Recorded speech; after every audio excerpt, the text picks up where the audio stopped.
pessoal, tudo bom com vocês? Eu sou a professora Laura, de Língua Portuguesa, da Rede Municipal de Ensino.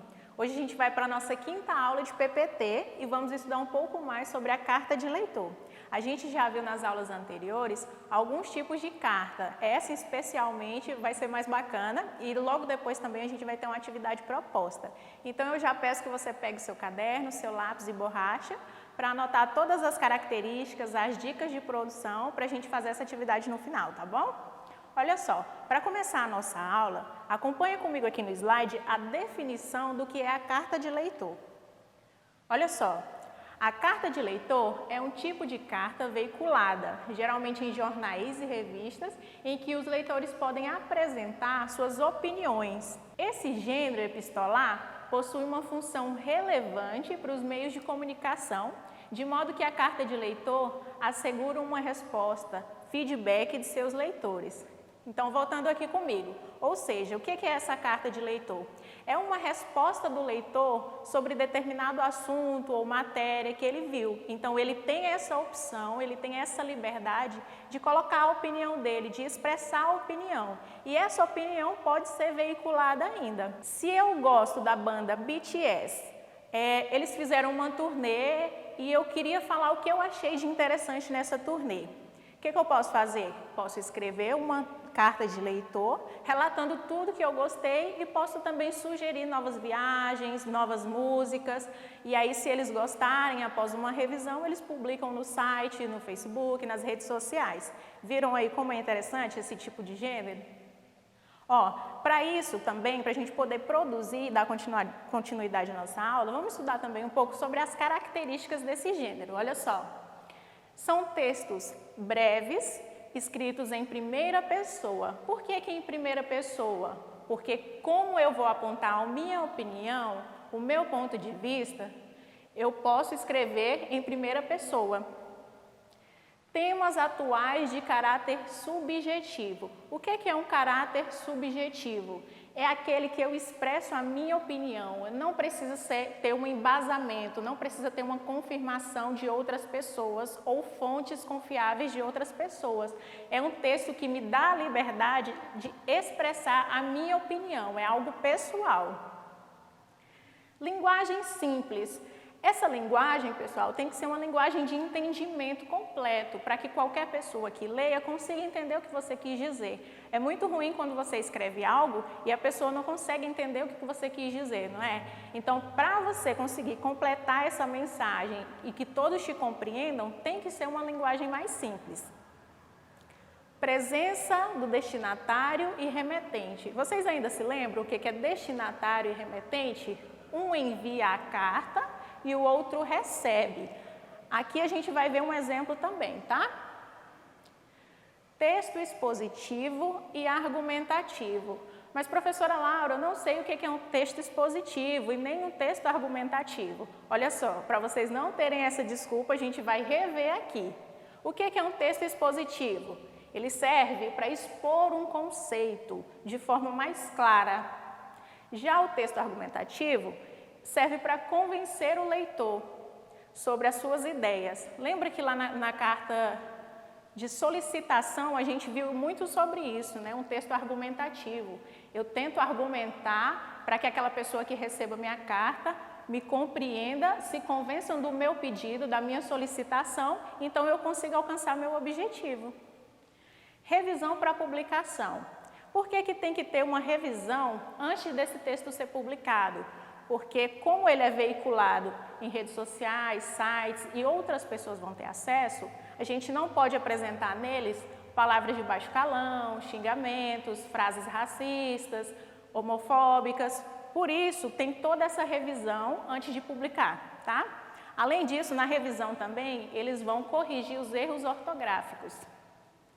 Geralmente, não seguem uma estrutura padrão.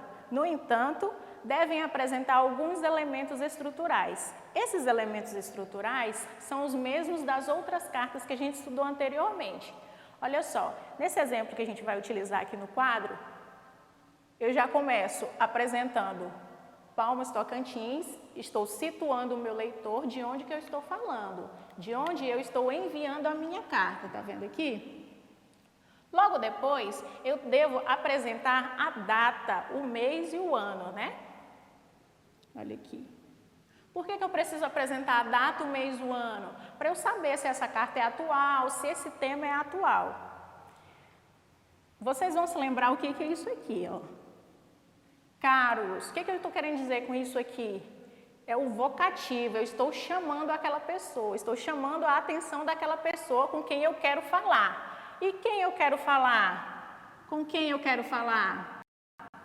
Com os editores da revista Palmas Homeschool. O que é isso aqui? É o destinatário, para quem eu estou enviando aquela carta, quem vai receber a carta. Então, eu uso o vocativo para poder chamar o meu destinatário. Logo depois, eu realizo a introdução da minha carta. Aqui eu tenho que situar ele sobre o que eu vou falar, porque às vezes o escritor, as editoras publicam muitos textos. Então, se eu escrevo uma carta de leitor sem situar sobre o que eu vou falar, pode ficar complicado para eles entenderem o objetivo dessa carta. Para isso, eu retomo o conteúdo que foi lido na carta e o tema que eu vou utilizar. Olha só, antes de mais nada, gostaria de agradecer a matéria publicada no mês passado, intitulada como Estudar de Casa, pelas sugestões apresentadas nela. Ou seja, aqui eu já disse que eu realizei a leitura dessa matéria aqui. Então, quem receber a carta já vai saber que eu vou falar sobre isso, que tem alguma coisa a ver com essa matéria que foi publicada aqui. Após ler a matéria, fiz um cronograma de estudos, utilizando as ideias inspiradoras, pois também, por causa da pandemia, eu estou estudando de casa. Devido a isso, eu vou escrever essa carta, porque eu achei interessante como estudar de casa, como eu não estou indo à escola, estou estudando de casa, achei interessante e fiz também um cronograma, né? Em relação a isso, tem uma sugestão para a próxima postagem. Uma matéria sobre a saúde mental dos educandos, uma vez que o afastamento da escola durante o ensino remoto comprometem o psicológico dos estudantes. Ou seja, primeiramente, na introdução, eu fiz a relação do texto que eu li anteriormente, para poder situar o meu destinatário do que eu vou falar. Logo depois, eu já apresentei, falei para ele que foi eficaz essa matéria, que inclusive, por causa dela, me organizei através de um cronograma. Para finalizar, eu apresentei uma sugestão. Qual foi a sugestão?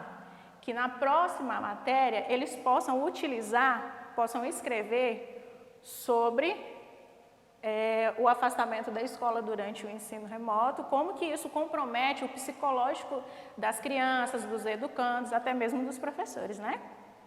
E o que eu fiz aqui? Eu me despedi, utilizei o atenciosamente para me despedir, para informar que o meu texto acabou aqui. Já dei a minha sugestão e finalizei o texto. Não se esqueça também de deixar a sua assinatura. Por quê? Porque quem vai ler essa carta precisa saber quem foi que escreveu, não é? Olha só, outro detalhe também que eu já havia informado nas aulas anteriores. Sempre a gente vai separar com vírgula ou 2 pontos, tá? Olha só, vocês se lembram que nas atividades de vocês apresentaram um artigo de opinião que falava sobre o racismo? Como a nossa atividade é proposta sobre essa temática, vamos retomar um pouquinho no nosso artigo? Acompanhe aqui comigo no slide, olha só. O tema do nosso artigo de opinião é Brasil e o sistema racista. Lá, as autoras já começam assim. O conceito de raça é usado para segregar e oprimir uma população que ainda hoje é invisibilizada, tendo direitos violados. Quem escreveu esse texto foi Josefina Serra dos Santos, Denise da Costa Eleutério e Neuza Maria. Olha só, no próximo slide a gente vai falar um pouco sobre a introdução desse texto. Lá no texto fala que muitos líderes negros deram suas vidas para que o seu povo pudesse entender que liberdade não era apenas viver livre, mas sim conquistar respeito e igualdade dentro de uma sociedade composta de brancos e negros. Logo depois ela retoma, ela fala uma data. No dia 20 de novembro comemoramos mais um dia de consciência negra no Brasil. Muitos desconhecem o verdadeiro significado desse dia e ignoram a história, até mesmo o próprio negro, talvez por falta de informação ou simplesmente por preconceito. Ou seja, não basta só ter a informação, você tem que desenvolver aquela informação. Nesse caso, ela quis dizer que, às vezes, nem o próprio negro gosta de entrar nessa temática. O Dia da Conscientização Negra serve para refletir sobre os valores, respeito e humanidade. Somos iguais diante de Deus. Não podemos negar isso. Se o racismo será eliminado algum dia, só mesmo o avanço da história poderá mostrar como as contradições dos povos poderão ser resolvidas. Vocês viram aí essa temática bastante pesada, né? Esse artigo de opinião é muito relevante para a gente poder debater mais sobre esse assunto. E por causa disso, eu vou sugerir que vocês produzam uma carta de leitor para esse artigo de opinião, para essas autoras, que no caso vocês vão utilizar a temática do artigo, que é Brasil e o sistema racista, tá? E lembrando, professora, mas como que eu vou fazer essa carta? Você vai utilizar essa temática que eu informei, Brasil e o sistema racista, e o que tem que ter nela? Você vai apresentar a sua opinião, o que você achou desse texto? Vamos relembrar as características dele, olha só. A característica desse gênero, o que você vai precisar para formulá-lo. O texto tem que ser breve e escrito em primeira pessoa. Lá o artigo é um pouco longo. Você precisa escrever uma carta longa? Não, pode ser uma carta mais curta, porque você vai expressar a sua opinião, as suas ideias, o seu ponto de vista, tá? É um tema que foi bastante atual. E é subjetivo. Por que é subjetivo? Por que essa sua carta vai ser subjetiva? Porque você vai falar o seu ponto de vista, não precisa ter um embasamento além daquele que você utilizou no artigo, que as autoras utilizaram no artigo. A sua linguagem tem que ser simples, porque se alguém chegar a ler, tem que conseguir compreender 100% a sua informação, o que você quis dizer. Além disso, você não pode esquecer do destinatário e do remetente. Olha só. Lembra que eu falei para vocês no exemplo? Destinatário é para quem você vai mandar a carta e remetente quem mandou.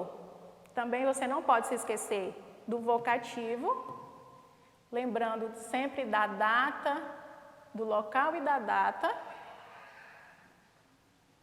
E além disso, seu texto vai ter que ser expositivo e argumentativo, ou um ou outro também se você preferir. Por quê? Porque você vai expor o seu conceito, tá? Suas ideias no texto. Vai tentar convencer o leitor de que o seu ponto de vista é relevante. Logo depois, como eu havia informado, a carta de leitor passa por uma revisão. Então, evite repetir muitas palavras, evite também os erros de português. Quando você terminar de escrever sua carta, você pode pedir para o seu pai ou para a sua mãe fazer uma revisão. Se você não tiver com os dois em casa, pode pedir para o irmão, para o vizinho também. Pode até chamar o seu colega para fazer com você essa carta. E aí, como eu falei, a carta de leitor não segue uma estrutura padrão, só que tem que apresentar esses elementos para o seu texto ficar melhor organizado, né? Ter uma melhor organização. Lembrando sempre da introdução e da finalização do seu texto, logo depois da sua despedida também, tá? Qualquer dúvida que vocês tiverem, pessoal, vocês podem acessar a nossa plataforma Palmas Homeschool, assistir novamente às aulas, tá? E conseguir produzir essa atividade para a gente. Não se esqueça de mostrar também ao seu professor. Eu espero que vocês tenham entendido e gostado desse assunto e eu espero vocês na próxima aula.